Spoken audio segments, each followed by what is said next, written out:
नमस्कार मित्रों, स्वागत है आप सभी का सनातन ज्ञान लोक में।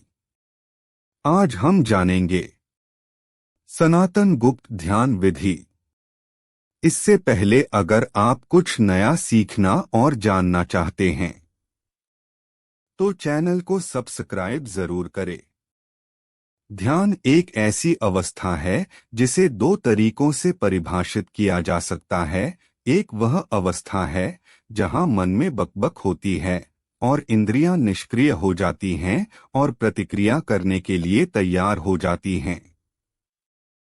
दूसरा, यह वह अवस्था है जहां इकाई के रूप में जाना जाता है, मानस के रूप में जाना जाता है, अपनी उत्तेजना खो देता है और किसी इकाई या अवधारणा के चिंतन में उसकी अंतर्निहित प्रकृति को समझने की दिशा में डूब जाता है। हम जल्द ही मन और मन के अर्थ का पता लगाएंगे। इस प्रयास में मन को भौतिक से परे अपनी स्वयं की पहचान का भी एहसास होता है। इस ध्यान की स्थिति में मन और इंद्रियों की जागरूकता शांति के शून्य में खो जाती है, लेकिन इसका मतलब यह नहीं है कि वे कार्य करने में विफल हो जाते हैं। आंखें अभी भी देख सकती हैं, नाक अभी भी सूंघ सकती है, कान अभी भी सुन सकते हैं, शरीर अभी भी सुन सकता है, अभी भी समझ सकता है और मन अभी भी इस जानकारी को संसाधित कर सकता है, लेकिन मन उस जानकारी पर प्रतिक्रिया करने के लिए तैयार हो जाता है। फिर ध्यान शरीर मन सहित की कार्यक्षमता को रोकने के बारे में नहीं है। ध्यान का एक चरण उस क्षमता को प्राप्त करने में है जिसमें व्यक्ति अपनी कार्यप्रणाली का साक्षी बन जाता है। तो आइए सनातन धर्म साहित्य के योग सिद्धांत, हिंदू धर्म और बौद्ध धर्म द्वारा विरासत में मिले मूल सिद्धांत में सुझाए गए ध्यान के मूल सिद्धांतों और महत्व को समझें और बेहतर मन, शरीर और समग्र स्वास्थ्य के लिए इसके अभ्यास की दिशा में महत्वपूर्ण कदम उठाएं। ईश्वर में हमारा विश्वास। इस विषय को बेहतर ढंग से समझने के लिए हमें तीन महत्वपूर्ण अवधारणाओं को समझने की आवश्यकता है, जो हैं मानस, वासना और जीव। आइए मानस और मन की समझ से शुरुआत करें। अब यदि यह विवर्ण और माइंड बनाम मानस का विभाजन किसी के पूर्वावलोकन में नहीं है, तो बस मानस को माइंड का एक तार्किक उपसमुच्चय माने और निम्नलिखित पैराग्राफ को छोड़ दें। शास्त्र मानस को संकल्प विकल्प संगम के रूप में परिभाषित करता है, जहां संकल्प का अर्थ संकल्प या निर्णय है और विकल्प का अर्थ प्रवाह और कल्पना और अनिश्चितता की स्थिति में होना है, और अंत में संगम का अर्थ है संघर्ष करना। यह कथन हमारे मन को एक इकाई के रूप में परिभाषित करता है जो संकल्पों और अनिश्चितता के बीच तर्क और संघर्ष करता है। इस मानस को या तो वासना, भावनाओं के रूप में से उत्पन्न होने वाले संदेह से ढका जा सकता है, या इसे बुद्धि, उपासना और साधना के माध्यम से द्वारा नियंत्रित किया जा सकता है। बुद्धि, अहंकार और चित्त सहित मानस को सम्मिलित रूप से अंतःकरण कहा जाता है से उत्पन्न होने वाले संदेह से ढका जा सकता है, जो मानस, बुद्धि और मन, अहंकार, पहचान और चित्त, शुद्ध बुद्धि के बीच अंतर को विस्तृत रूप से समझाता है। अंतःकरण ध्यान के वास्तविक कारण को बेहतर ढंग से समझने के लिए मन भौतिक इकाई का सामान्य पहलू है, जिसे मस्तिष्क कहा जाता है, जो बुद्धि और विभिन्न मनोवैज्ञानिक प्रक्रियाओं का प्रतिनिधित्व करता है जो संचित जानकारी पर आधारित है। हालांकि मानस पसंद और नापसंद के बीच तर्क करने के लिए इस मन तकनीकी रूप से बुद्धि और इसकी स्मृति का उपयोग करता है। यह तर्क विभिन्न कारकों से प्रभावित होता है और इंद्रियों द्वारा संचित डेटा तक सीमित नहीं है। जीव अपने वास्तविक स्व को भूल जाता है और अपनी अंतर्निहित वासना का शिकार बनता रहता है, जो मन को नियंत्रित करती है, इसलिए निर्णय लेने में लगातार संघर्ष करती रहती है। मानस का एक भाग है। सूक्ष्म शरीर की अवधारणा का पता लगाने की पुरजोर अनुशंसा की जाती है। गैर भौतिक या सूक्ष्म शरीर और भौतिक शरीर के भौतिक श्वास पैटर्न स्थूला शरीरा के सीधे आनुपातिक है। वासना और गुण से उत्पन्न होने वाली विभिन्न भावनाओं, विशेष रूप से घृणा, भय या ईर्ष्या की प्रतिक्रिया में भौतिक शरीर में विभिन्न रासायनिक पहलू बदल जाते हैं, जिससे हमारे हृदय और श्वास पैटर्न का संतुलन बिगड़ जाता है। यह सांस लेने का पैटर्न सीधे शरीर की जीवन शक्ति से जुड़ा होता है। इस जीवन शक्ति को प्राण, हमारे शरीर के भीतर रहने वाली विभिन्न वायु कहा जाता है। इसलिए जब संतुलित श्वास पैटर्न परेशान होता है, तो मानस हमारे दिमाग की जानकारी के साथ प्रतिक्रिया करने और तर्क करने की कोशिश करता है। यद्यपि बुद्धि जानकारी और आंकड़े प्रस्तुत करती है, मानस इस जानकारी को अस्पष्ट कर देता है और इसकी पसंद और नापसंद के आधार पर कार्यों को निर्देशित करता है। इसलिए किसी को मानस की पसंद और नापसंद को ध्यान से देखना और जांचना होगा, अन्यथा ये निर्णय और कार्य जीव पर एक प्रभाव छोड़ेंगे जिसे वह अगले जीवन में ले जाएगा। वास्तव में यह अगले जीवन में जीव की उपदी, जैसे पशु रूप या मानव रूप या अन्य दिव्य रूप का निर्धारण करेगा। किसी को अपने मन से लड़ना या संघर्ष नहीं करना चाहिए। उसे मानस के साथ एक बच्चे या बंदर की तरह व्यवहार करना होगा और धीरे धीरे उसे प्यार और तर्क के साथ प्रशिक्षित करना होगा। यह केवल उपासना और साधना, समर्पण के माध्यम से, अभ्यास के माध्यम से ही हो सकता है। योग द्वारा साधना के विभिन्न मार्ग बताए गए हैं। ऐसे 8 प्रकार हैं जिन्हें अष्टांग योग कहा जाता है। अष्ट का अर्थ है 8, अंग का अर्थ है शाखाएं या अंग, योग का अर्थ है मिलन का मार्ग या विधि। व्यक्ति मानस को इन 8 योगिक पहलुओं के माध्यम से प्रसारित कर सकता है, जो हैं यम, नियम, आसन, प्राणायाम, प्रत्याहार, ध्यान, धारणा, समाधि। मानस को चैनलिंग करने का अर्थ है पसंद और नापसंद के बंधन से मुक्त होना। जैसे अगले जन्म में जीव का पशु रूप या मानव रूप या अन्य दिव्य रूप।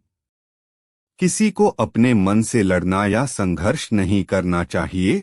उसे मानस के साथ एक बच्चे या बंदर की तरह व्यवहार करना होगा और धीरे धीरे उसे प्यार और तर्क के साथ प्रशिक्षित करना होगा। यह केवल उपासना और साधना, समर्पण के माध्यम से, अभ्यास के माध्यम से ही हो सकता है। योग द्वारा साधना के विभिन्न मार्ग बताए गए हैं। ऐसे 8 प्रकार हैं जिन्हें अष्टांग योग कहा जाता है। अष्ट का अर्थ है 8, अंग का अर्थ है शाखाएं या अंग, योग का अर्थ है मिलन का मार्ग या विधि।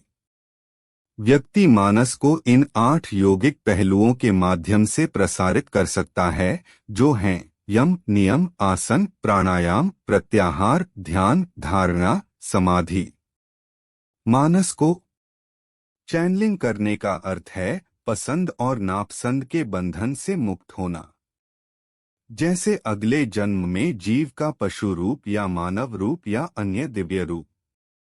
किसी को अपने मन से लड़ना या संघर्ष नहीं करना चाहिए। उसे मानस के साथ एक बच्चे या बंदर की तरह व्यवहार करना होगा और धीरे धीरे उसे प्यार और तर्क के साथ प्रशिक्षित करना होगा।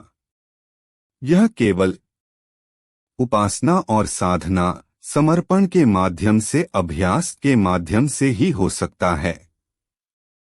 योग द्वारा साधना के विभिन्न मार्ग बताए गए हैं।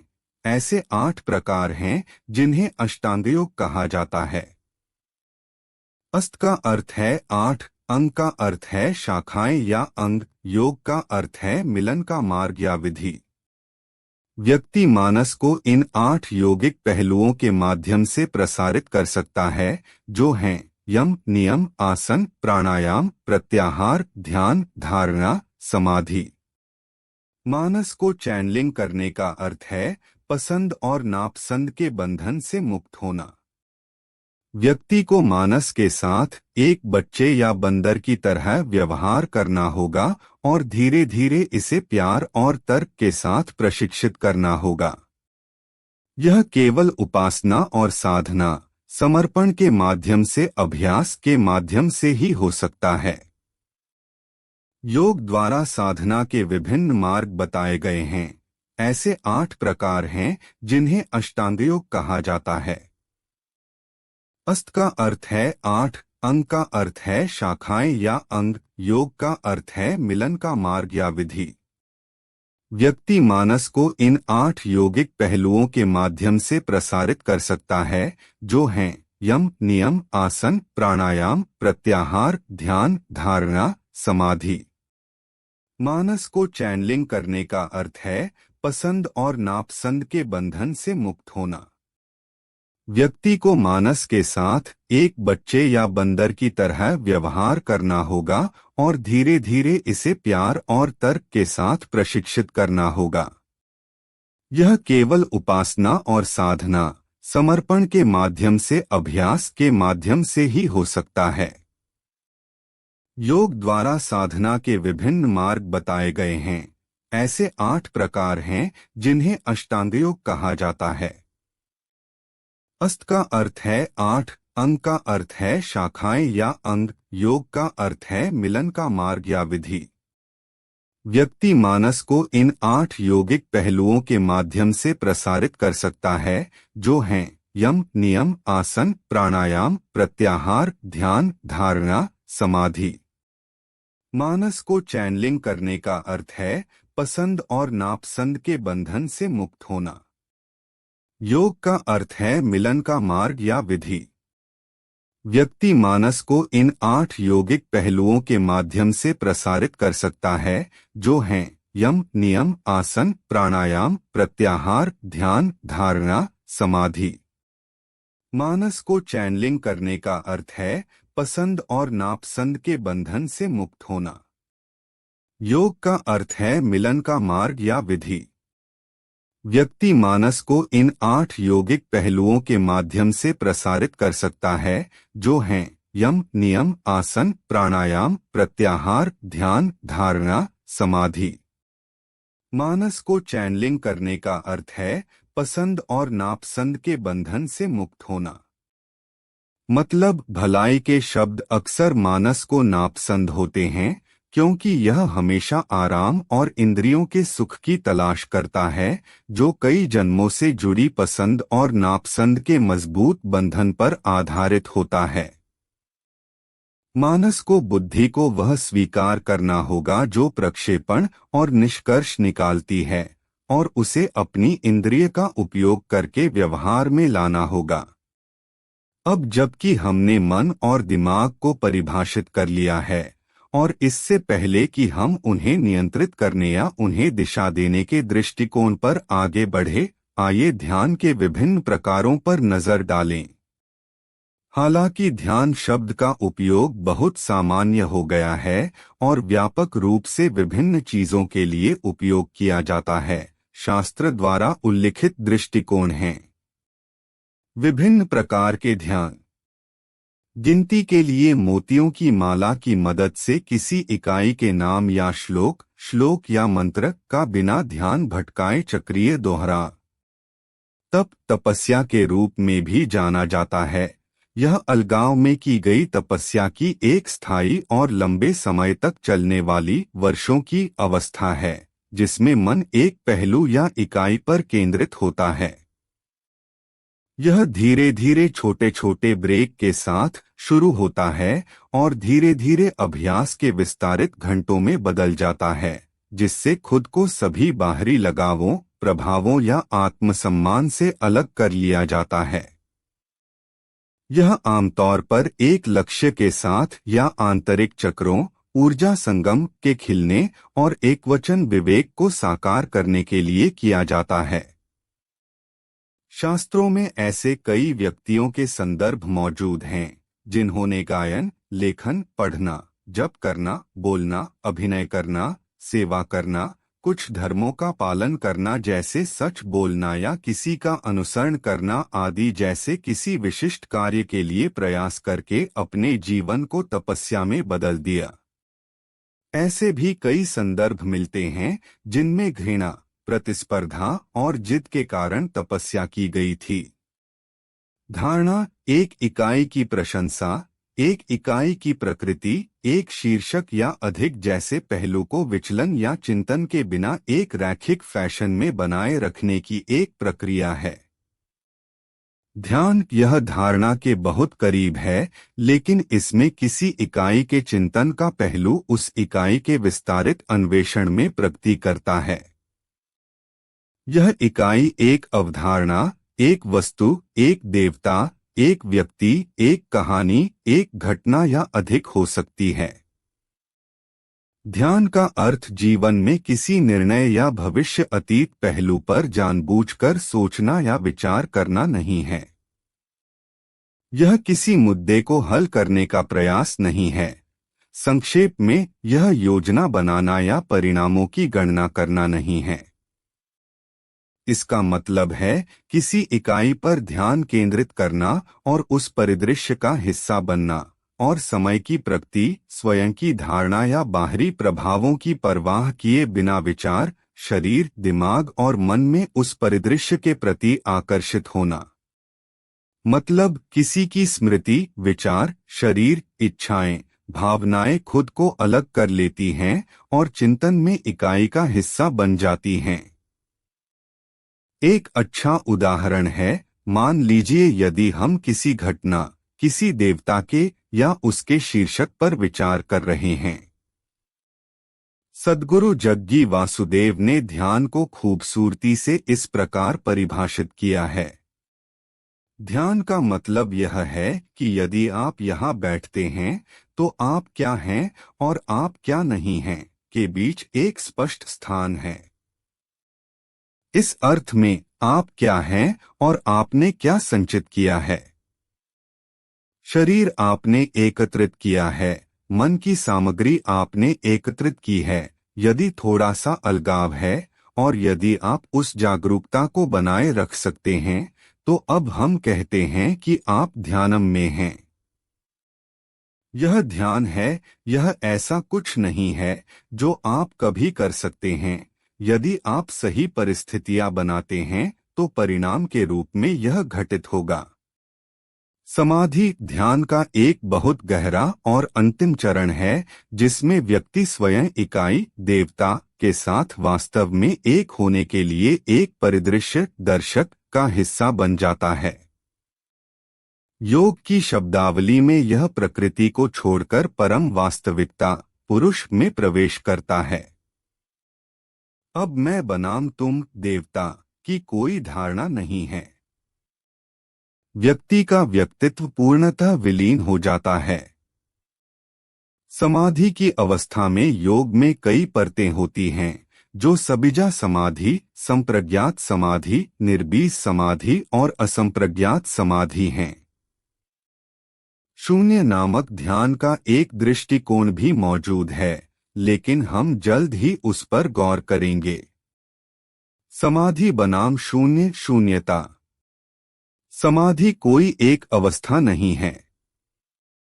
समाधि में सर्पिल चरण होते हैं, इसलिए मैं अपनी व्याख्या का उपयोग करने के बजाय उद्धृत करना चाहता हूँ।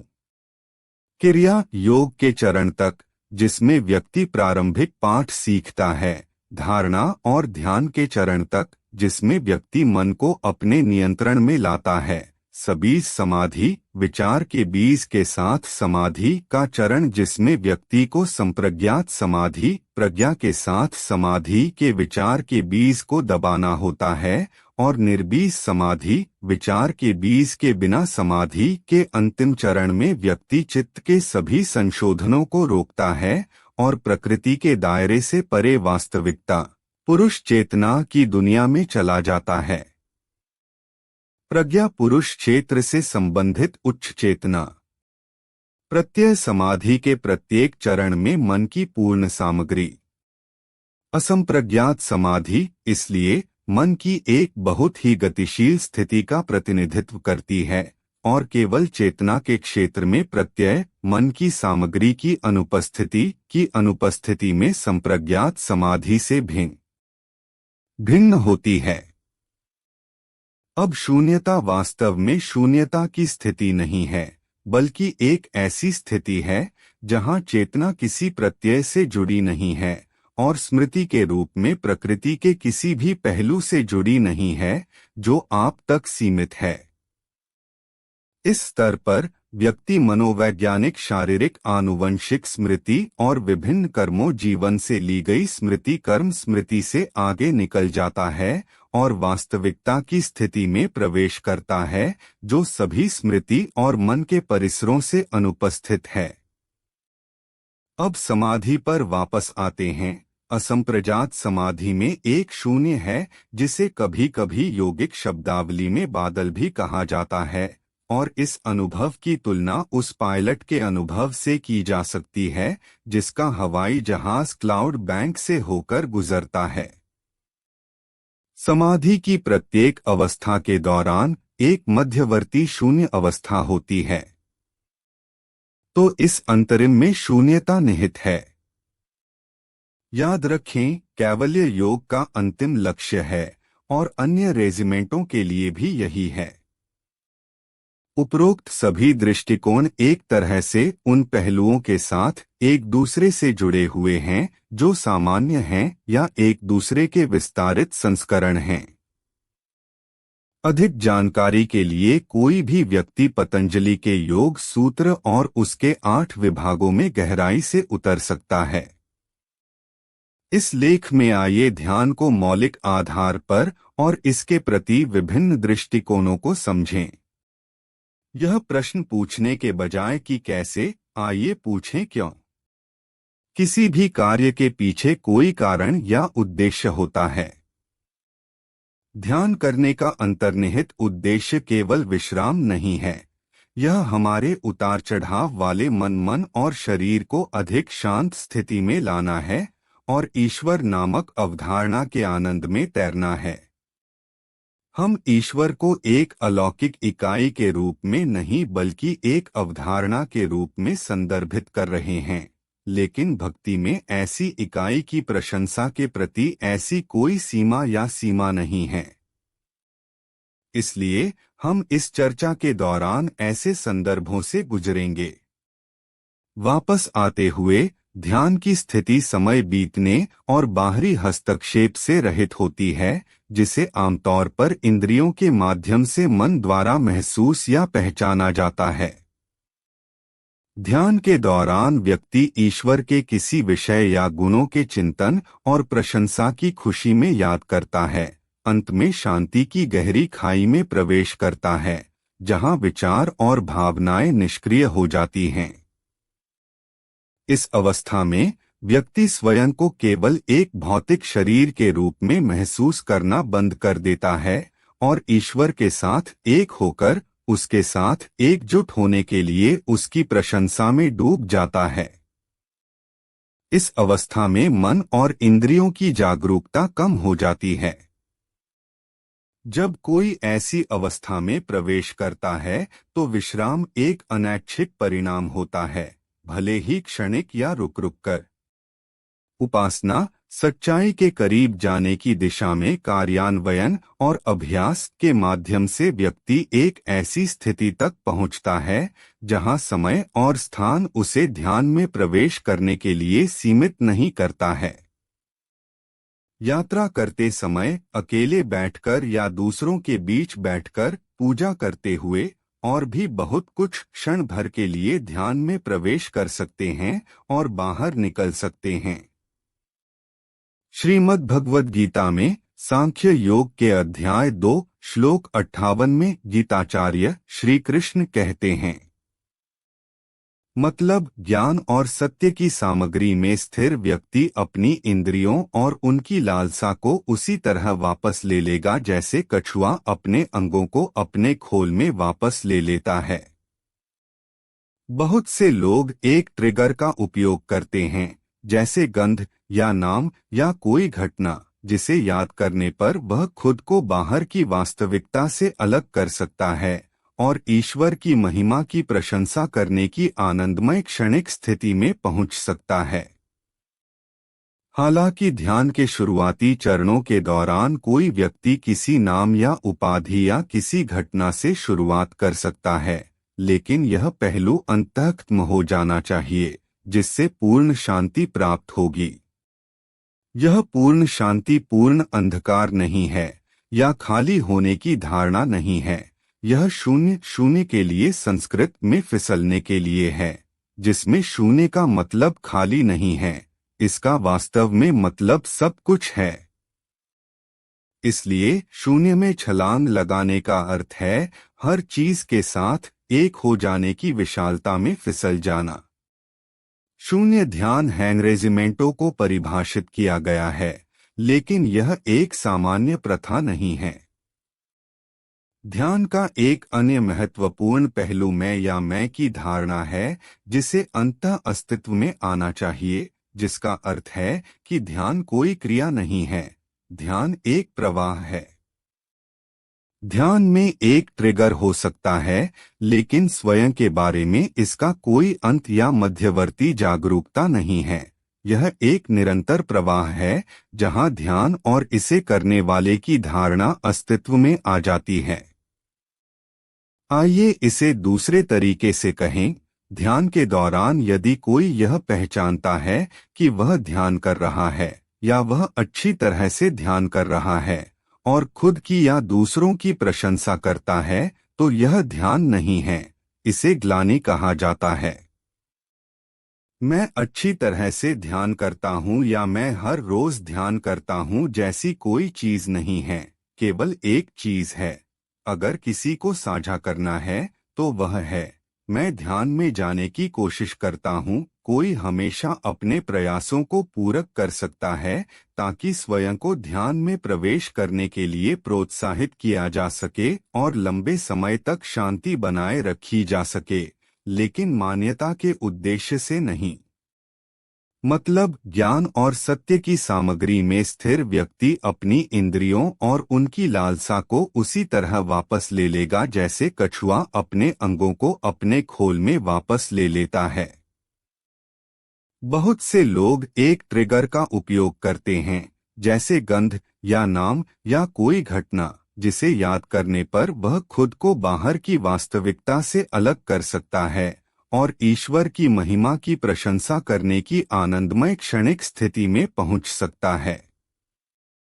हालांकि ध्यान के शुरुआती चरणों के दौरान कोई व्यक्ति किसी नाम या उपाधि या किसी घटना से शुरुआत कर सकता है, लेकिन यह पहलू अंतःखत्म हो जाना चाहिए, जिससे पूर्ण शांति प्राप्त होगी। यह पूर्ण शांति पूर्ण अंधकार नहीं है या खाली होने की धारणा नहीं है। यह शून्य शून्य के लिए संस्कृत में फिसलने के लिए है, जिसमें शून्य का मतलब खाली नहीं है, इसका वास्तव में मतलब सब कुछ है। इसलिए शून्य में छलांग लगाने का अर्थ है हर चीज के साथ एक हो जाने की विशालता में फिसल जाना। शून्य ध्यान हैंगरेजिमेंटों को परिभाषित किया गया है, लेकिन यह एक सामान्य प्रथा नहीं है।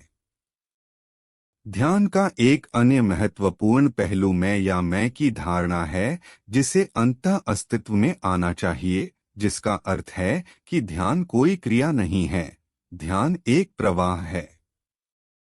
ध्यान में एक ट्रिगर हो सकता है, लेकिन स्वयं के बारे में इसका कोई अंत या मध्यवर्ती जागरूकता नहीं है। यह एक निरंतर प्रवाह है, जहां ध्यान और इसे करने वाले की धारणा अस्तित्व में आ जाती है। आइए इसे दूसरे तरीके से कहें। ध्यान के दौरान यदि कोई यह पहचानता है कि वह ध्यान कर रहा है या वह अच्छी तरह से ध्यान कर रहा है और खुद की या दूसरों की प्रशंसा करता है, तो यह ध्यान नहीं है, इसे ग्लानि कहा जाता है। मैं अच्छी तरह से ध्यान करता हूँ या मैं हर रोज ध्यान करता हूँ जैसी कोई चीज नहीं है, केवल एक चीज है। अगर किसी को साझा करना है तो वह है मैं ध्यान में जाने की कोशिश करता हूँ। कोई हमेशा अपने प्रयासों को पूरक कर सकता है ताकि स्वयं को ध्यान में प्रवेश करने के लिए प्रोत्साहित किया जा सके और लंबे समय तक शांति बनाए रखी जा सके, लेकिन मान्यता के उद्देश्य से नहीं। इस महत्व को समझते हुए पूजा की प्रक्रिया में ध्यान के साथ साथ विभिन्न उपाचारों को इसके महत्वपूर्ण चरण के रूप में शामिल किया गया है। ध्यान की स्थिति मुख्य रूप से व्यक्ति की श्वास लय पर निर्भर करती है। कोई कितना भी शांत दिखे, उसके भीतर विचारों और भावनाओं का ज्वालामुखी हो सकता है जो हमारी सांस लेने की पद्धति को बाधित कर देता है। यहाँ तक कि बैठने की मुद्रा का सांस लेने और फेफड़ों और पेट दोनों के विस्तार और संकुचन पर महत्वपूर्ण प्रभाव पड़ता है। जब हम नए होते हैं और ध्यान में प्रवेश करने का प्रयास करते हैं तो हम देख सकते हैं कि विभिन्न अनियंत्रित विचार हमारे भीतर बह रहे हैं और हमारे भीतर विभिन्न भावनात्मक असंतुलन पैदा कर रहे हैं, जो और कुछ नहीं बल्कि मन की पसंद और नापसंद के आधार पर मन की जानकारी पर प्रतिक्रिया करता है। लेकिन किसी को खुद को रोकने के लिए मजबूर नहीं करना चाहिए।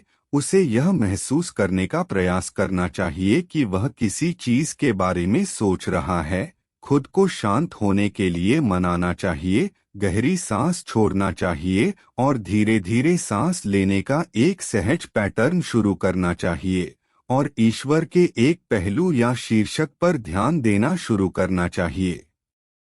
मानस सूक्ष्म शरीर का एक हिस्सा सीधे तौर पर भौतिक शरीर के श्वास पैटर्न से जुड़ा होता है और मन का परिवर्तन या हलचल इस श्वास को प्रभावित करेगी। किसी को अपने मन से लड़ना या संघर्ष नहीं करना चाहिए। उसे मानस को एक बच्चे के रूप में मानना होगा और धीरे धीरे इसे प्यार और तर्क के साथ प्रशिक्षित करना होगा। यह केवल उपासना और साधना से ही हो सकता है।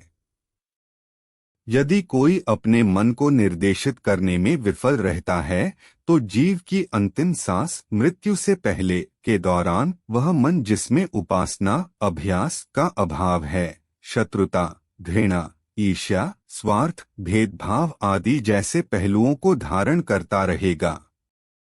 ये पहलू उसके अगले जीवन के लिए हैं। अंतिम सांस में मानस की प्रकृति अगले जीवन की उपदी स्वरूप निर्धारित करेगी। जब हम कहते हैं ईश्वर में वास करो तो इसका मतलब यह नहीं है कि किसी को लगातार सक्रिय दिमाग से ध्यान केंद्रित करके कुछ सोचना है।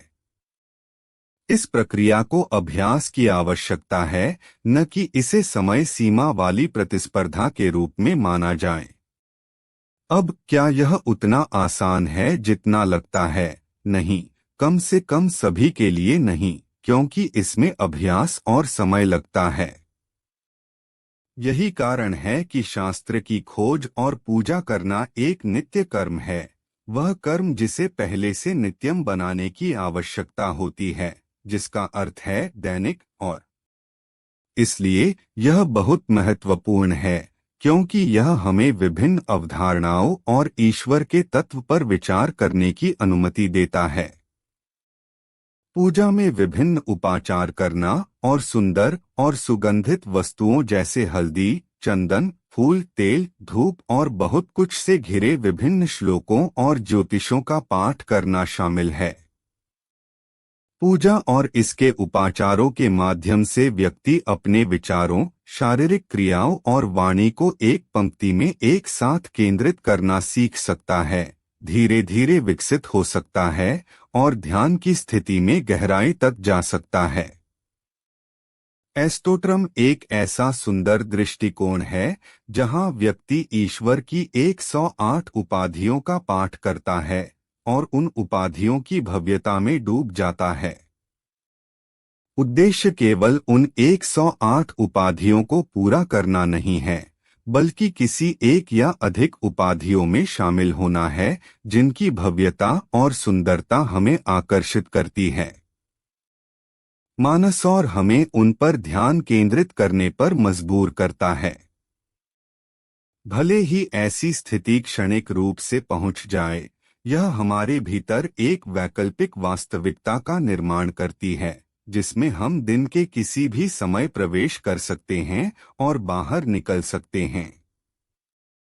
ऐसा ही कोई श्लोक या स्तोत्रम या कविता या दंडकम और भी बहुत कुछ के साथ कर सकता है। यही कारण है कि पूजा को शास्त्रों द्वारा एक नित्य कर्म के रूप में चिह्नित किया गया है, ताकि हम इसे विभिन्न सुंदर और सुगंधित वस्तुओं के बीच बिना किसी हड़बड़ी के योग मुद्रा में बैठकर आराम से रोजाना अभ्यास कर सकें। पूजा में विभिन्न मुद्राएं, इशारे और प्राणायाम, यौगिक श्वास व्यायाम करना भी शामिल है। एक निश्चित स्तर के अभ्यास के बाद व्यक्ति किसी भी स्थिति या उत्तेजना से खुद को शांत कर सकता है। समय के साथ व्यक्ति धीरे धीरे ध्यान के दौरान शांति और सांत्वना की प्रशंसा करना शुरू कर देगा और जितनी बार संभव हो प्रवेश करना चाहेगा और शांति की खाई में अधिक समय बिताना चाहेगा। अंततः स्वयं को ईश्वर होने का एहसास हुआ। यह अवस्था स्वयं को सृजन से जुड़ने और बहुत अधिक सुविधाजनक दृष्टि से देखने की अनुमति देगी, और वह दृष्टिकोण स्वयं ईश्वर का दृष्टिकोण है। एक उच्च विवेक जहां आत्मा स्वयं को परमात्मा का विस्तार होने का एहसास कराती है। शास्त्र, विशेष रूप से योग, ने किसी के शरीर और दिमाग को हमारी अंतर्निहित शांति लाने के लिए मेजबान बनने के लिए विभिन्न रेजिमेंट प्रदान की हैं। इस अवधारणा को योग कहा जाता है। श्रीमद् भगवद गीता विभिन्न अध्यायों में इसका अनुकरण करती है। कृपया ध्यान दें कि योग केवल शारीरिक व्यायाम के लिए विभिन्न आसन तक ही सीमित नहीं है।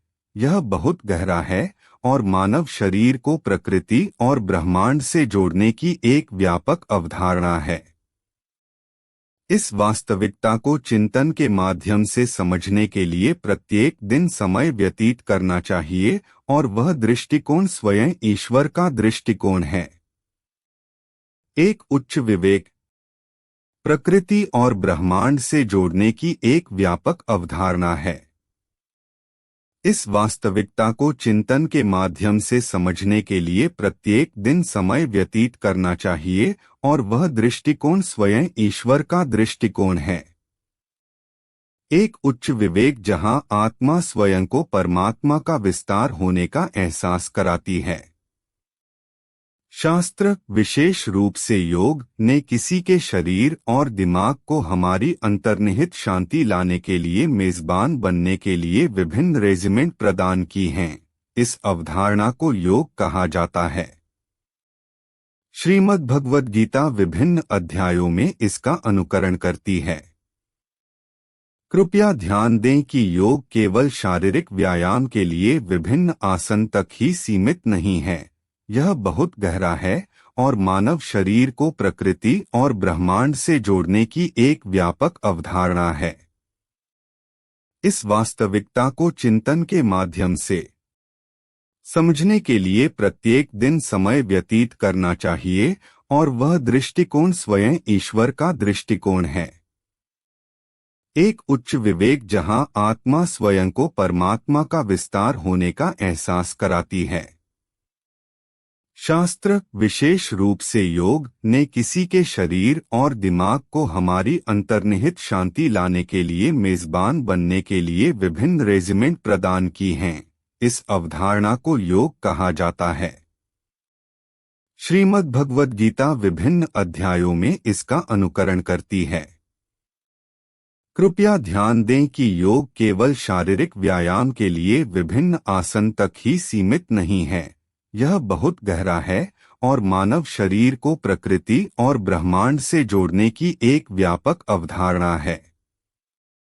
इस वास्तविकता को चिंतन के माध्यम से समझने के लिए प्रत्येक दिन समय व्यतीत करना चाहिए। शास्त्र, विशेष रूप से योग, ने किसी के शरीर और दिमाग को हमारी अंतर्निहित शांति लाने के लिए मेजबान बनने के लिए विभिन्न रेजिमेंट प्रदान की हैं। इस अवधारणा को योग कहा जाता है। श्रीमद् भगवद गीता विभिन्न अध्यायों में इसका अनुकरण करती है। कृपया ध्यान दें कि योग केवल शारीरिक व्यायाम के लिए विभिन्न आसन तक ही सीमित नहीं है। यह बहुत गहरा है और मानव शरीर को प्रकृति और ब्रह्मांड से जोड़ने की एक व्यापक अवधारणा है। इस वास्तविकता को चिंतन के माध्यम से समझने के लिए प्रत्येक दिन समय व्यतीत करना चाहिए। सनातन धर्म का तत्व और इस सृष्टि को समझने के लिए स्वयं को तैयार करें और इसकी बाधाओं और सीमाओं का शिकार न बनें। कृपया ध्यान दें कि ध्यान के सिद्धांत बौद्ध धर्म के साथ ओवरलैप होते हैं, क्योंकि यह सनातन धर्म से विकसित हुआ है, इसलिए मूल एक ही है, लेकिन अभ्यास और रेजिमेंट में भिन्न होगा। अभ्यास, साधना और प्रयास करना उत्तेजित मन मानस को शांत करने का तरीका है, क्योंकि स्वयं का शत्रु है और स्वयं मित्र बन सकता है और किसी के जीव का उत्थान कर सकता है। यह संदेश श्रीमद् भगवद गीता ध्यान योग के अध्याय 6 श्लोक में पाया जा सकता है। 5, 6 एवं 33। बेहतर मन, शरीर और समग्र स्वास्थ्य के लिए ध्यान का अभ्यास करने के चरण और तकनीक। निम्नलिखित कुछ कदम हैं जो कठोर नियम नहीं हैं, बल्कि इस अभ्यास में नए लोगों को प्रोत्साहित करने के लिए सुझाव, जरूरी नहीं कि सिद्धांत हैं। हमेशा कुछ विकर्षण होंगे, जैसे शोर, गंध, दिमाग की बकवास, भावनात्मक विस्फोट, नींद महसूस होना, थकान, दिमाग का तार्किक हिस्सा आपको यह बताना कि यह सब बेकार और अप्रमाणित है, शरीर में दर्द, तकनीकी और यांत्रिक उपकरणों से कंपन और भी बहुत कुछ। उपरोक्त का समाधान शरीर या विकर्षणों से लड़ना या सबसे रहित स्थान की तलाश करना नहीं है, जो संभव नहीं है। किसी को अपने दायरे में एक आरामदायक और शांत वातावरण ढूंढना चाहिए जो हमारी संवेदनाओं को सक्षम या बढ़ा चढ़ाकर पेश न करे। यही कारण है कि दैनिक पूजा विधि, नित्य कर्म में तेल, घी के दीपक, फूल, चंदन जैसे विभिन्न सुगंधित और सुखदायक तत्वों की उपस्थिति में ध्यान और प्राणायाम, सांस लेने का व्यायाम को इसके रेजिमेंट का एक महत्वपूर्ण हिस्सा शामिल किया गया है। धूप, हल्दी और बहुत कुछ। अभ्यास के शुरुआती चरणों में मांसपेशियों, विशेष रूप से जांघों, कूल्हे, रीढ़ और कंधों की याददाश्त योग मुद्राओं से असहमत होती है, इसलिए जब वे अनुकूलन करने की कोशिश करेंगे तो प्रतिरोध होगा। लेकिन समय बीतने के साथ यह दूर हो जाएगा। यह हमारे शरीर का दोष नहीं है, यह हमारी प्रक्रिया या जीने के तरीके का दोष है। आइए एक उदाहरण देते हैं। मान लीजिए कि अगर हम चलती गाड़ी से ऐसे ही बाहर निकलते हैं, तो दिमाग ने बाहर निकलने का फैसला किया होगा, लेकिन हमारा शरीर उस कार्रवाई से असहमत होगा और नीचे गिर जाएगा, क्योंकि हमारा शरीर अभी भी क्रिया या गति में है। इसलिए शरीर को समायोजित होने में समय लगता है।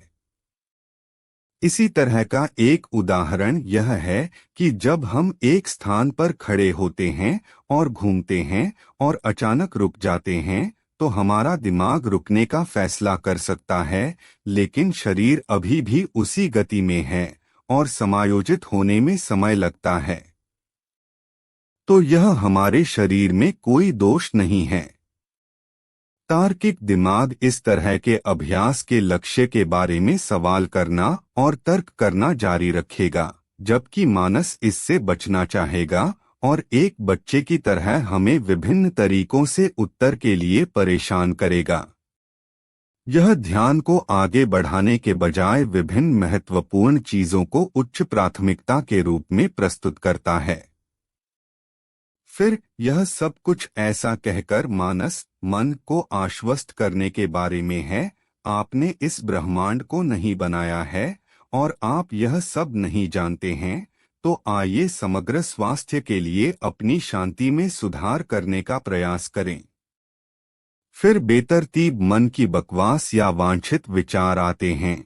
जितना अधिक आप उनसे लड़ते हैं, उतना ही वे आपके दिमाग और विवेक में सुरंग बनाते हैं। यह मन की बकवास यादृच्छिक नहीं है। यह उस पहचान अहंकार से उत्पन्न होती है जो हमने खुद पर बनाई है। इसलिए अपने वास्तविक स्वरूप को महसूस करने के प्रयास में पहचान की विभिन्न परतों को हटाने का प्रयास किया जाना चाहिए। यह पहचान खुद को डॉक्टर या मैकेनिक होने का दावा करती है।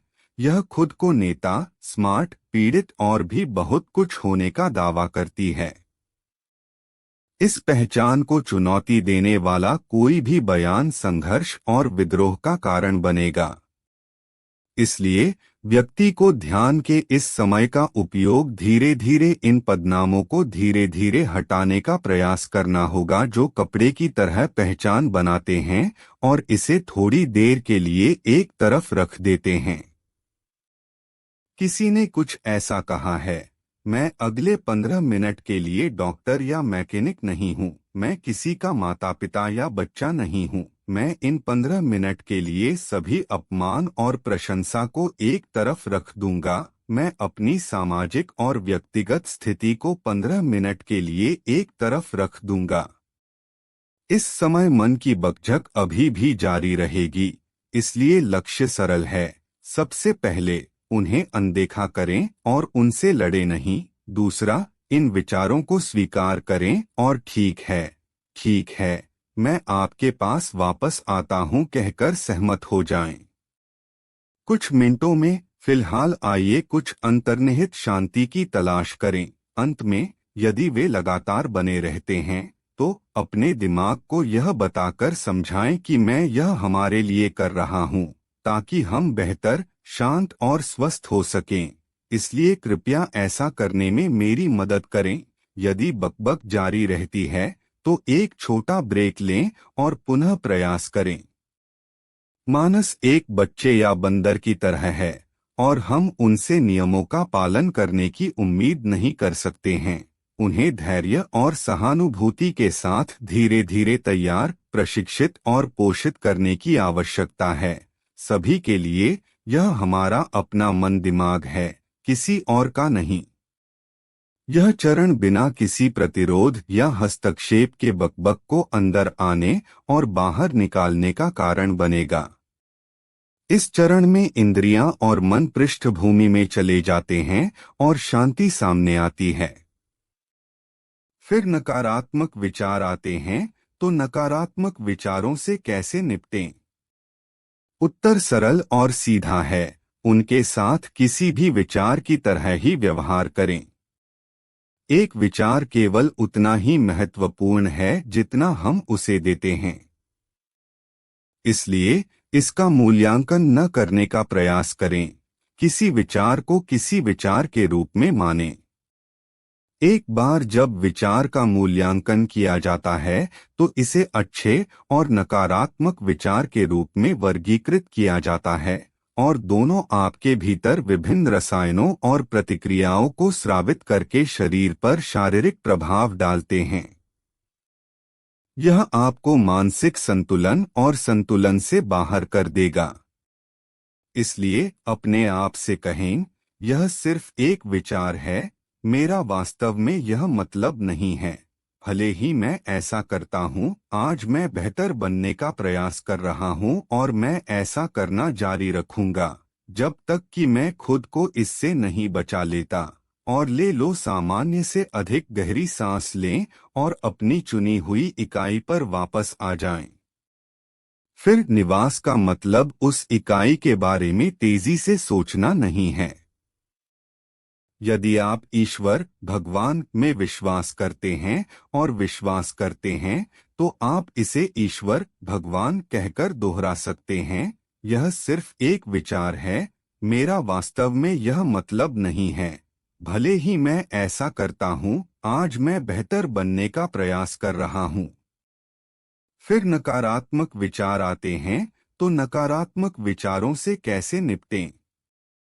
उत्तर सरल और सीधा है, उनके साथ किसी भी विचार की तरह ही व्यवहार करें। एक विचार केवल उतना ही महत्वपूर्ण है जितना हम उसे देते हैं। इसलिए इसका मूल्यांकन न करने का प्रयास करें। किसी विचार को किसी विचार के रूप में मानें। एक बार जब विचार का मूल्यांकन किया जाता है, तो इसे अच्छे और नकारात्मक विचार के रूप में वर्गीकृत किया जाता है, और दोनों आपके भीतर विभिन्न रसायनों और प्रतिक्रियाओं को स्रावित करके शरीर पर शारीरिक प्रभाव डालते हैं। यह आपको मानसिक संतुलन और संतुलन से बाहर कर देगा। इसलिए अपने आप से कहें, यह सिर्फ एक विचार है, मेरा वास्तव में यह मतलब नहीं है। भले ही मैं ऐसा करता हूँ, आज मैं बेहतर बनने का प्रयास कर रहा हूँ और मैं ऐसा करना जारी रखूंगा, जब तक कि मैं खुद को इससे नहीं बचा लेता। और ले लो, सामान्य से अधिक गहरी सांस लें और अपनी चुनी हुई इकाई पर वापस आ जाएं। फिर निवास का मतलब उस इकाई के बारे में तेजी से सोचना नहीं है। यदि आप ईश्वर, भगवान में विश्वास करते हैं और विश्वास करते हैं, तो आप इसे ईश्वर, भगवान कहकर दोहरा सकते हैं। यह सिर्फ एक विचार है, मेरा वास्तव में यह मतलब नहीं है। भले ही मैं ऐसा करता हूँ, आज मैं बेहतर बनने का प्रयास कर रहा हूँ और मैं ऐसा तब तक करता रहूँगा जब तक मैं खुद को इससे बचा नहीं लेता। इसलिए कृपया मेरी मदद करें, क्योंकि मैं आपकी रचना हूँ और आप मेरे निर्माता हैं। फिर बाध्यकारी विचार आते हैं, जो मन और इच्छा शक्ति पर हावी हो जाते हैं। इच्छा शक्ति कोई ऐसी चीज नहीं है जिसे किसी दुकान से खरीदा जा सके।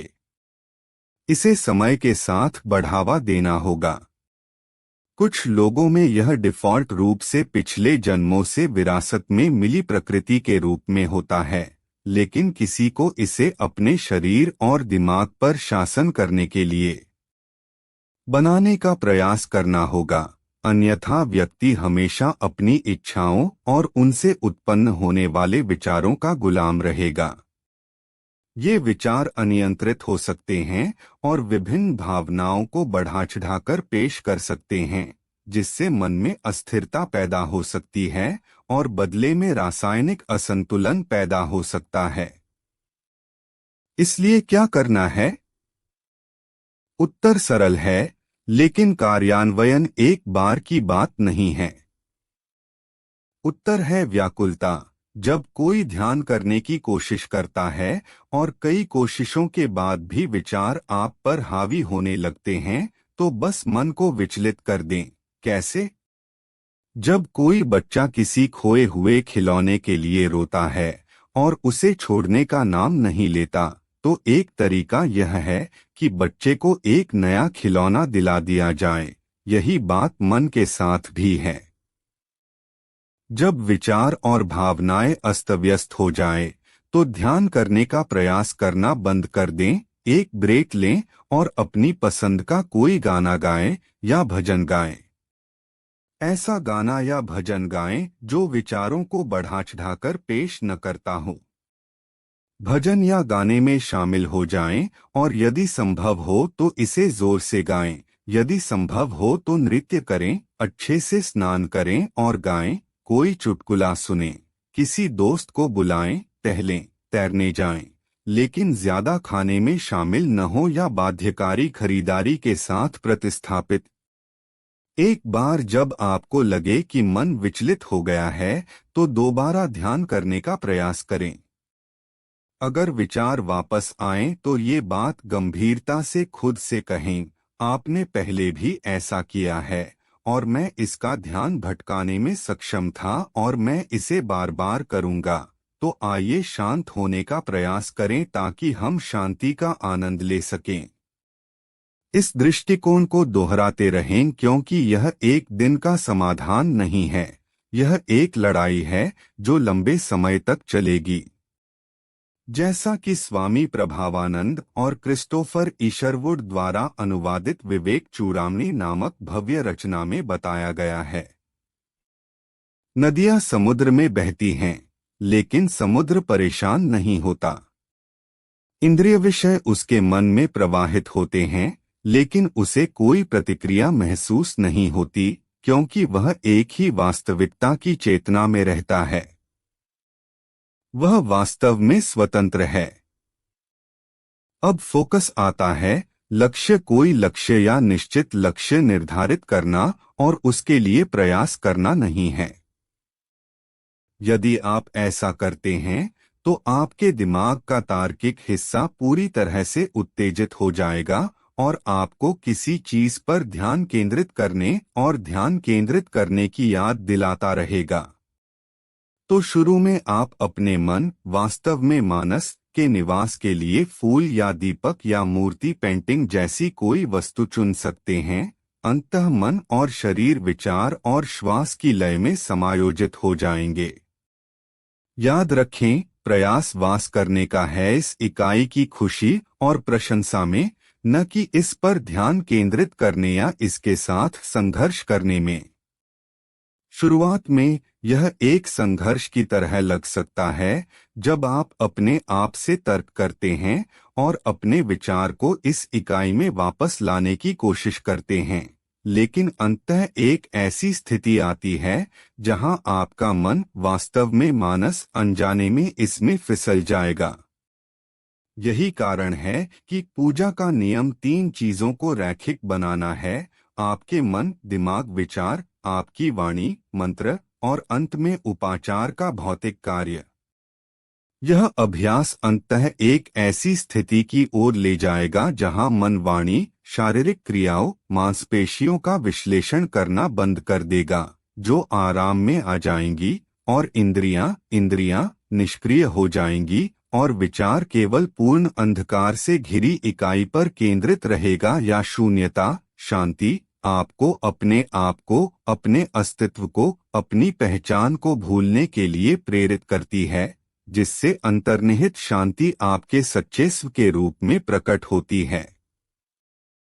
आप इसे या तो पूजा के माध्यम से या ध्यान के माध्यम से या दोनों के माध्यम से आजमा सकते हैं। लेकिन जैसा कि पहले बताया गया है, यह सब सांस लेने के बारे में है और श्वास कितनी अच्छी तरह स्थिर हो जाती है, लेकिन इसका मतलब यह नहीं है कि आप अपनी श्वास पर ध्यान केंद्रित करें या उस पर काम करें जो आपको ध्यान में ले जाए। जब इसे सांस लेने पर ध्यान केंद्रित करने के लिए कहा जाता है, तो वास्तव में इसका मतलब विभिन्न भावनात्मक स्थितियों, पसंद और नापसंद दोनों के दौरान अपने सांस लेने के पैटर्न पर नजर रखना या ध्यान देना है। इस प्रकार विभिन्न स्थितियों के दौरान अपने सांस लेने के पैटर्न को वर्गीकृत करें। ध्यान के दौरान जब विचार और मन प्रतिक्रिया करने लगते हैं, तब श्वास पर ध्यान दें और अपने आप को उस बिंदु तक शांत करें जहां श्वास धीरे धीरे एक अच्छी लय में स्थिर हो जाए। धीरे धीरे अपने आप से तर्क करें और अपने मन मानस को वापस अपनी इकाई की ओर धकेलें, जिससे वह स्वयं शांत हो जाए। जब यह अभ्यास बढ़ता है तो एक समय ऐसा आएगा जब आपका मन उत्तेजना की स्थिति में अपने मानस को उसकी श्वास के बारे में चेतावनी देने के लिए तैयार हो जाएगा। याद रखें, ध्यान का कोई शॉर्टकट नहीं है। धीमा और स्थिर अभ्यास सदाना ही कुंजी है। ध्यान की कोई मंजिल या लक्ष्य नहीं है। यह एक ऐसी अवस्था है जिसमें कोई गहराई नहीं है, लेकिन इसका परिणाम पहले दिन से ही मिलना शुरू हो जाएगा। इससे खुद को, अपनी पहचान और कमजोरियों को समझने में भी मदद मिलेगी, क्योंकि हम खुद को शांत करके एक संतुलित दिमाग और शरीर की ओर अग्रसर होंगे। कृपया ध्यान दें, इस शांति के बीच में हमारी चुप्पी बेदाग पवित्रता के साथ हमसे बात करेगी और इस तरह से हमारी वास्तविकता और हमारे अस्तित्व को स्पष्ट करेगी। आइए एक उदाहरण लें कि कोई ध्यान कैसे कर सकता है। श्री सूक्तम और श्री कनकधारा स्तोत्रम के एक श्लोक में निम्नलिखित कहा गया है। कनकधारा स्तोत्रम में श्री शंकर श्री सूक्तम के श्लोक का उल्लेख करते हैं, जहां अभिषेक एवं अनुष्ठान पवित्र स्नान दिग्घात, जिन्हें दिग्गजा एवं के रूप में भी जाना जाता है, द्वारा किया जाता है, जो हाथी हैं, जो दुनिया को अपने माथे पर रखते हैं। निरंतर विस्तारित ब्रह्मांड के रसातल में डूबना। ये दिग्गजा एवं कनक कुंभ का उपयोग करके पवित्र जल डाल रहे हैं, जिसका अर्थ है सुनहरा या चमकदार कुंभ, पानी रखने के लिए उपयोग किए जाने वाले गोल आकार के बर्तन या बर्तन। अभिषेक का पानी भीग जाता है और श्री लक्ष्मी के ऊपर बहता है, जिससे उनकी शानदार सुंदरता और भी शानदार हो जाती है। इसी तरह का एक संदर्भ तब देखा जा सकता है जब श्री लक्ष्मी क्षीरसागर क्षेरा के दौरान महासागर समुद्र से निकलती हैं। अभिषेक एवं का यह अनुष्ठान हमारे ध्यानम के दौरान कल्पना करने और नमस्कार करके अपना आभार व्यक्त करने का एक उत्कृष्ट उदाहरण है, विशेष रूप से दिन के शुभ समय के दौरान जो प्रातः काल है। प्रार्थना का अर्थ है सूर्योदय से पहले के शुरुआती घंटे और काल एम का अर्थ है समय, इसलिए वाक्यांश प्रातर्मामी। दक्षिणायन की अवधि ग्रीष्म संक्रांति और शीतकालीन संक्रांति की 6 महीने की अवधि के दौरान तोलिकादशी तोलिएक दशी पहली एक दशी पर श्री विष्णु को नींद गहरे ध्यान में जाना माना जाता है। इसे हमारी नींद के समान नहीं समझा जाना चाहिए, जो तमस थकान के कारण होती है। श्री विष्णु की झुकी हुई मुद्रा को निद्रा मुद्रा कहा जाता है, जहां निद्रा का अर्थ है नींद और मुद्रा का अर्थ है योग और प्राणायाम का भाव, इसलिए वह अपनी योग निद्रा योग नींद में है। तो श्री विष्णु योग निद्रा में क्यों चले जाते हैं? क्योंकि दक्षिणायन को उपासना का काल माना जाता है, ताकि किसी के मन को शांत और उत्तेजना से मुक्त रहने के लिए प्रशिक्षित किया जा सके। तो उपासना क्या है? उप का अर्थ है करीब जाना और आसन का अर्थ है स्थिति। जब इसे एक के रूप में पढ़ा जाता है तो इसका अर्थ है ईश्वर और ज्ञान के करीब की स्थिति में जाना। इसलिए श्री विष्णु अपनी योग निद्रा में हमारी उपासना की जांच करने और उन लोगों की मदद करने के लिए हमारे दिलों और विचारों में झांकते हैं जो ईश्वर के करीब जाने की कोशिश कर रहे हैं। इसलिए दक्षिणायन की अवधि के दौरान श्री विष्णु हमारे बहुत करीब आते हैं। इसलिए श्लोक निद्रा मुद्रम अकिल जगति रक्षाने सिद्धांतम, निद्रा मुद्रम अकिल जगति रक्षणे जागरूकम। तो फिर श्री लक्ष्मी उनके पैर दबाते समय क्या सोच रही हैं? वह गुप्त रूप से प्रशंसा और गर्व के साथ सृष्टि के संरक्षक के पैर दबाते हुए देख रही है, जो अपनी योग निद्रा में उपासना करने वालों की जांच कर रहे हैं और उनकी मदद कर रहे हैं। वह यह सुनिश्चित करती है कि उन्हें गुरु का मार्गदर्शन या पुस्तकों और ज्ञान की उपलब्धता प्राप्त हो। साहित्य हमें बताता है कि श्री विष्णु ने रामानंद कबीर दास के गुरु की उपासना की प्रशंसा करते हुए उनके लिए एक फूलों का बगीचा बनाया, ताकि रामानंद अपने ज्ञानम के दौरान एक और सुंदर वास्तविकता में प्रवेश कर सकें। ये कुछ ऐसे परिदृश्य हैं जिन्हें श्री शंकर चाहते हैं कि हम ध्यान में उतरते समय उनकी कल्पना करें, जहां श्री लक्ष्मी श्री विष्णु के पैर दबा रही हैं, उनकी उत्कृष्टता की प्रशंसा कर रही हैं और उनके विचारों के माध्यम से देख रही हैं, जो उनकी नींद की मुद्रा योग निद्रा में हैं। उन लोगों को देख रहा है जो अपनी उपासना में हैं। इसलिए ध्यानम के दौरान जब हम ईश्वर तक पहुंचना शुरू करते हैं और उसकी कल्पना करते हैं तो यह निष्कर्ष निकलता है कि वह हमें अपनी योग निद्रा में देख रहा है और श्री लक्ष्मी प्रशिक्षु श्री विष्णु के विचारों को देख रही है, जिसका अर्थ यह भी है कि वह भी हमें देख रही है। हालांकि यदि कोई ध्यानम और उसमें शामिल योग के बारे में विवरण पूछता है तो हम ऋषि वेद व्यास द्वारा रचित श्री महाभारत के भाग श्रीमद् भगवत गीता का उल्लेख कर सकते हैं, जिसमें अध्याय 6 योग और ध्यानम की अवधारणा का अनुकरण करता है। ये थी कुछ जानकारी। अगर अच्छी लगी तो लाइक और सब्सक्राइब जरूर करें।